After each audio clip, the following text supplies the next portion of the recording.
Hi all, I am Dr. CHITRA, consultant obstetrician and gynecologist. This is an awareness video about endometriosis. So what is endometriosis? So first of all, we should know what is endometrium. So the endometrium is otherwise called the inner lining of the womb, that is the uterus. So the cell in endometriosis, the cells which are in the endometrium, similar to this, the cells are there outside the uterus, which can be on the fallopian tube or outer surface of the uterus or on the ovary or in the lining of the pelvis or in the tummy or even outside the tummy, like for example in the lung tissue or in the scar site, etc. So how common is this? It's quite common, like 1 out of 10 women it is seen. It can occur from the age of first menses, that is, we call it as menarche, up to the age of menopause, that is the last menses.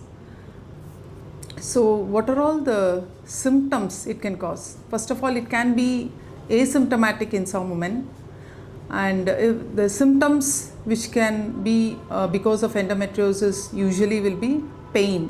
This pain can be during periods, which can be mild to severe pain, or in between the periods, and which can be there for a long time, that is called chronic pelvic pain. Or some people, it can lead to some bleeding or burning while passing urine, or pain or bleeding while moving the bowels, and some people do have difficulty to get pregnant. So these symptoms, it is like a roller coaster. So symptoms, some days they'll be very normal, some days they'll be having these symptoms. So because of this, patient might experience some low mood or anxiety, or they can end up in even relationship problems. So sometimes this can cause pain even during or after the sexual contact as well. So how to treat this?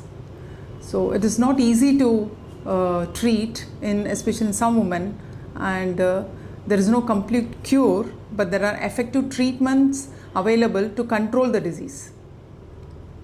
Like for example, starting from simple pain medications and medical treatment like hormones, and surgical treatment, which is usually laparoscopy.